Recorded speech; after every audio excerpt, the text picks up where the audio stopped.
ये long video में मैं उसी मदिरा की बात करती हूँ। जब आप कोई लक्ष्य निर्धारण करते हैं तो होता यही है कि कभी कभी तक तनाव, तकलीफ, फ्रस्ट्रेशन किसी न किसी वजह से आ जाते हैं और उसको दूर करने के लिए हम इन चीज़ों का सहारा लेते हैं। 80% लोग हैं कि ये इन्हीं चीज़ों का सहारा लेते हैं। ड्रग्स, चरस, अफीम, गांजा, सिगरेट, बीड़ी, तंबाकू, ये सारे चीज़। कुछ लोग हैं कि मूवी या फिर काम वासना कहना नहीं चाहिए, ये सब में है। अगर वो वर्जिन है तो दूसरे तरीके हैं, उस तरीके से कहीं ना कहीं अपना फ्रस्ट्रेशन निकाल लेते हैं, अपनी वो चीज़ें निकाल के काम कर देते हैं। इससे क्या है कि जो मेन डायरेक्शन होता है उससे ख़त्म हो जाता है। एक उदाहरण के तौर पे बताऊँ, मेरे ऑफिस में जहाँ मैं जॉब करता हूँ, पहले सबको फ़ोन सबको अलाउ था।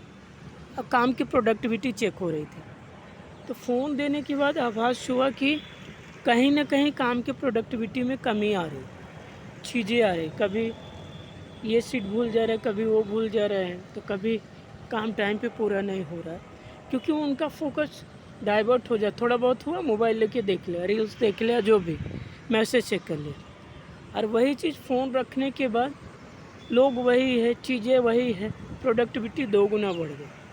तो ये डिस्ट्रैक्ट करता है ऐसे, नशा, मदिरा। जैसे मैं फ्रस्ट्रेट होता हूँ तो मैं सोचता हूँ कि मैं बुक लिखूँ या पढ़ूँ, तो मैं भी कभी-कभी होता है।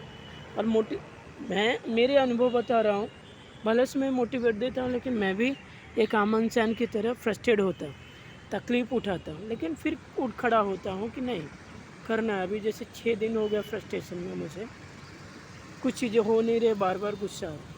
लेकिन मैं हिम्मत नहीं हार रहा हूँ, कोशिश कर रहा हूँ, भगवान से प्रार्थना कर रहा हूँ, लेट इट गो कर रहा हूँ, क्योंकि मुझे पता है कि ये कुछ टाइम का होता है, टाइम फिर निकल जाता है। फिर अपने लक्ष्य की तरफ कंटिन्यू बढ़ते रहो। आज नहीं तो कल मिलेगा ही। एक दिन ऐसा लगा जॉब छूट जाएगा, जॉब छूट जाएगा तो घर की ईएमआई, ये घर का पैसा, वो घर का पैसा, सब भरना कैसे होगा। नई नौकरी खोजने में 15 दिन, 1 महीना, 2 महीने लग जाएगा। एक बार 1.5 साल लग गया था, तो इसलिए डर बना रहता है। लेकिन इसका मतलब ये नहीं है कि मैं हार जाऊँ। मैंने बोला ठीक है, जब मैंने अगले साल छोड़ा था तो मेरे पास बैकअप प्लान थे, फिर भी मैं कुछ नहीं कर पाया। तो इस बार कुछ नहीं है, कोई प्रॉब्लम नहीं। जहाँ नियति जैसे ले जाएगी, जो बना है वो बनाएगी, जो बिगड़ा है बिगाड़ेगी। इतना चिंता नहीं करना, मुझे अपना बेस्ट देते रहना है और कुछ न कुछ करते रहना, बस वही छोड़ दिया भगवान पे और काम कर लो। होगा, देखा जाए, कल भी छूट जाए तो कोई प्रॉब्लम, फिर से चलो नई नौकरी खोजो। होगा, तकलीफ़ होगा, सेल्फ रिस्पेक्ट होगा, प्रॉब्लम्स होगी, लेकिन दुनिया बहुत बड़ी है, कोई ना कोई तो आपको पहचान ही जाएगा। तो इस तरह से सोचो, ज़रूर लाइफ में सक्सेस होंगे, जो गोल है वो अचीव होगा।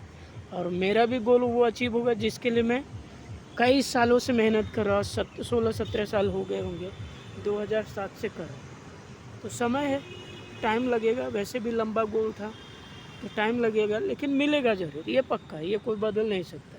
इसी तरह आप ये व्यसन को छोड़िए या कम कीजिए, या संकल्प के दौरान इसको इग्नोर कीजिए, फिर देखिए आपको रास्ता खुद ही दिखाने लगने लगेगा। जो रास्ता बंद है वो खुल जाएगा, वो आपको दिखने लगेगा, अच्छा भी लगेगा, आपको समझ में भी आएगा। ठीक है, धन्यवाद, थैंक यू।